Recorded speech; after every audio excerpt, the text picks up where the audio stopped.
Merci de nous rester fidèles. Bienvenue dans ce journal à la télévision Isanganiro, dont voici les principaux titres.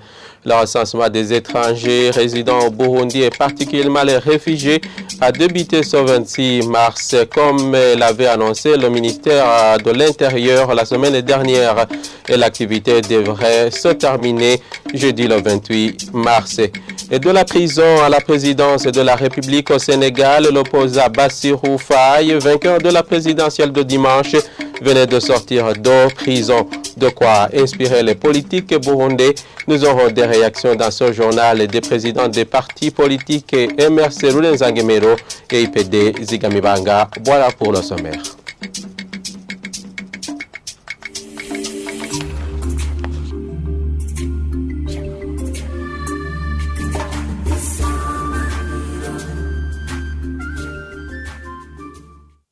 Bienvenue dans ce journal à langue française.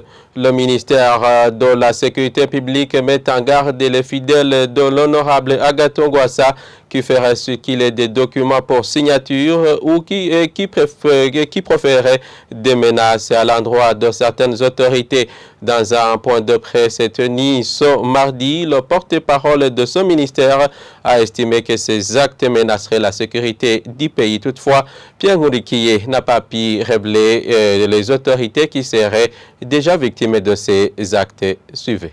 Ces derniers temps, il est constaté des gens qui se disent fidèles à l'honorable Agathon Rwasa et qui font signer des documents, qui font circuler dans les quartiers pour signature des documents. On ne sait pas pour quelle finalité.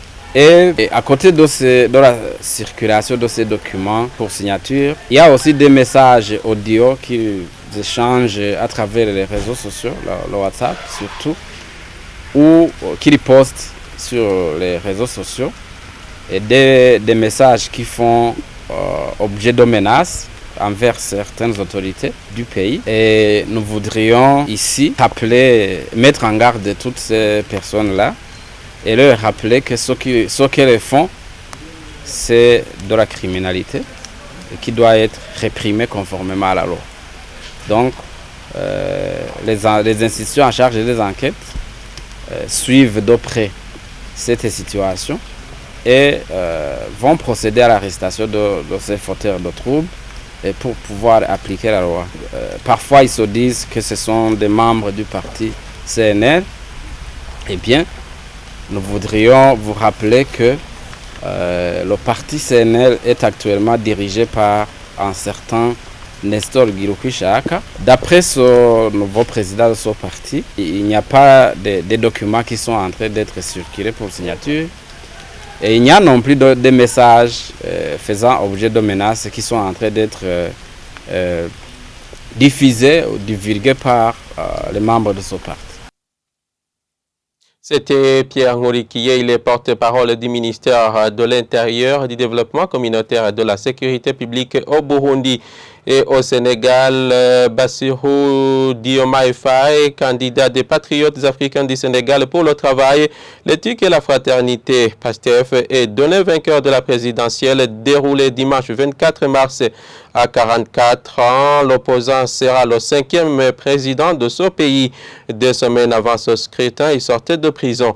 Et Faye avait été emprisonné pendant 11 mois sur diverses accusations, y compris la diffamation, avec les premières tendances qui donnaient la victoire à Bassirou Diomaye Faye.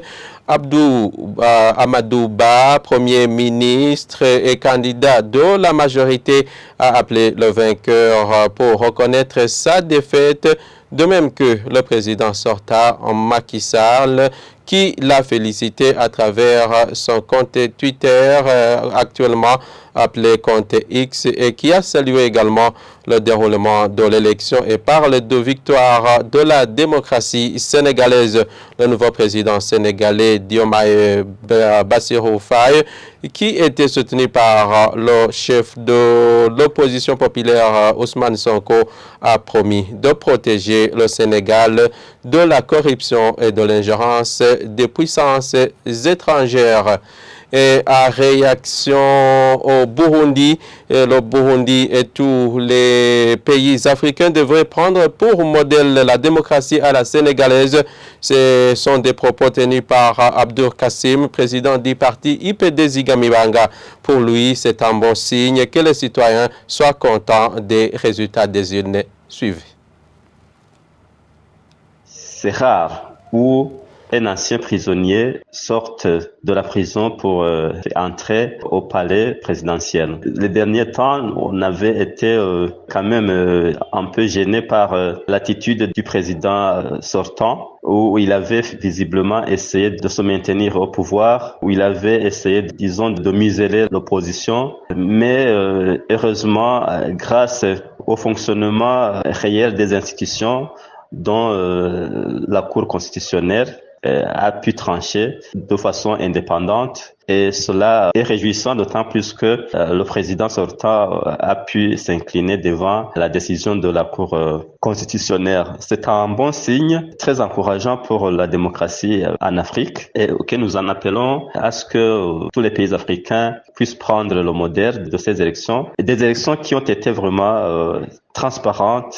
Et la campagne a été très apaisée avec des résultats qui sont aussi transparents, où même avant la proclamation des résultats, les uns et les autres puissent se fier aux résultats des sondages ou ce qu'on appelle les premières tendances. Je crois que le Burundi devait apprendre beaucoup de ce qui vient de se passer au Sénégal, où le peuple burundais également aspire à des élections transparentes, à des élections apaisées, où les gagnants puissent être félicités par, disons, ceux qui ont été battus, les sortants. La CENI burundaise devait aussi prendre pour école cette CENI du Sénégal. Je crois que la Cour constitutionnelle burundaise devrait aussi prendre pour l'école locale du Sénégal, pour que dans les élections prochaines, nous puissions tous acclamer les gagnants. Les leaders des partis politiques devrions également nous inspirer du cas du Sénégal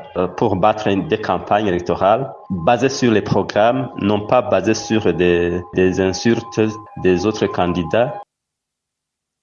Et de son côté, le président du parti MRC Lourenço salue l'élection de son nouveau président sénégalais, Diomaye Bassirou Faye, malgré qu'il ait été malmené par le président sortant Macky Sall, avec tentative de se maintenir au pouvoir. Juvenal Ngogwanoussa estime que les Africains devraient tirer une leçon de cela et mettre en place des politiques inclusives. Suivez. Généralement, quand on évoque la démocratie en Afrique, surtout en Afrique francophone, on a tendance à dire que nous ne sommes pas entrés dans la démocratie, que la démocratie c'est un luxe. Et pourtant, le Sénégal nous donne des leçons depuis plusieurs années. Senghor est parti de lui-même, suivi par Abdou Diouf, lui-même suivi par Abdoulaye Wade, lui-même suivi par Sall et aujourd'hui Faye. C'est tout de même une bonne leçon pour la démocratie en Afrique, contrairement à tout ce que disent les afro-pessimistes. Cependant, cela n'a pas été toujours facile. On a vu tout ce que M. Sall a essayé pour éviter l'alternance. Des emprisonnements abusifs, dont l'emprisonnement de Faye lui-même, tout cela pour se maintenir au pouvoir. Et il a fallu qu'il y ait l'insistance d'abord des Sénégalais, puis de la communauté internationale pour qu'ils cèdent. Mais qu'à cela ne tienne, je me réjouis naturellement du déroulement de ces élections et de l'arrivée d'un jeune président visiblement adoubé par tout le peuple, indépendamment de son groupe politique.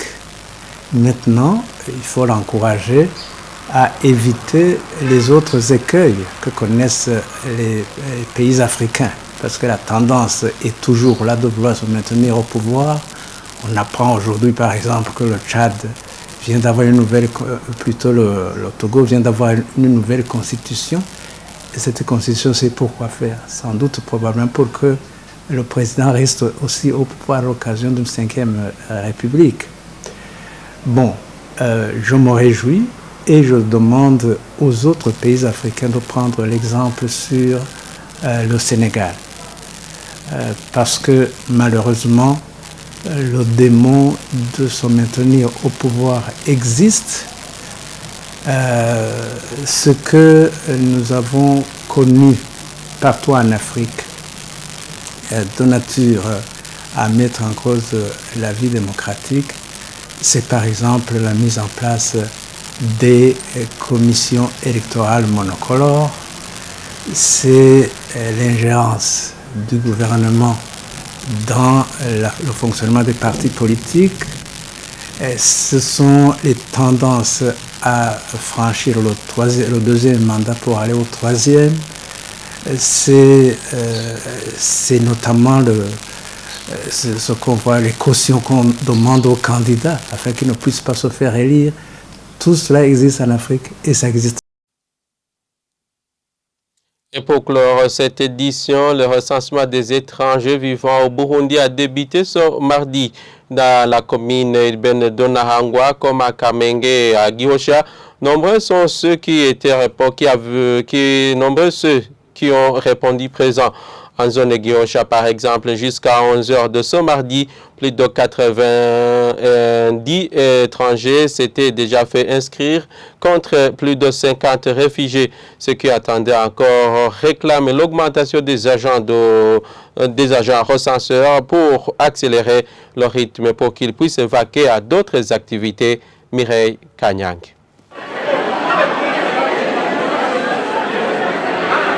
Au bureau de la zone urbaine de Kamenge, à 11h25 de ce mardi, la salle d'enregistrement des étrangers était pleine à craquer. Des enfants, des jeunes et des adultes attendaient leur enregistrement. Il fait chaud à l'intérieur. Les uns sont debout, d'autres sont assis, d'autres encore sont dehors. Les uns disent avoir été matinales, mais jusqu'à 11h25, ils attendaient encore. Ils demandent que le nombre d'agents recenseurs au nombre de 3 ou 4 soit augmenté. Moi, je ne suis pas burundais, je suis un Congolais.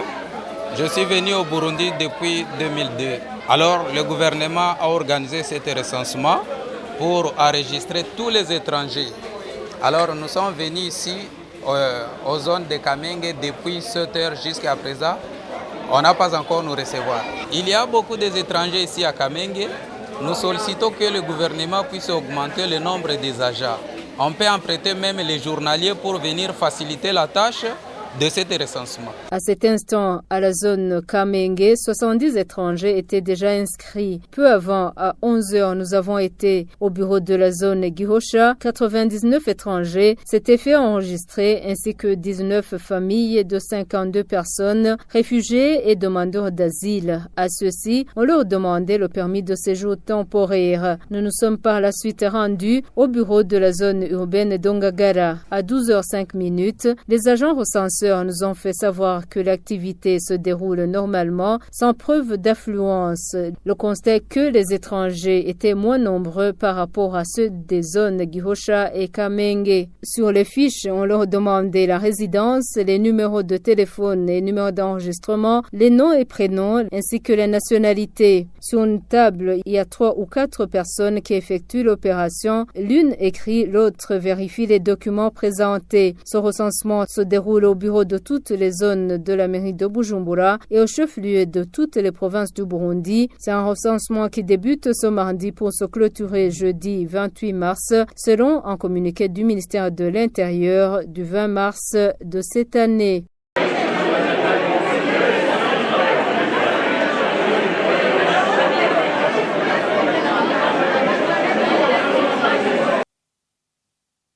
Merci Mireille Kanyang pour toutes ces précisions. Point final à cette édition. Merci de l'avoir suivi, mais ne tournez pas de chaîne. Nos programmes continuent sur Isanganiro.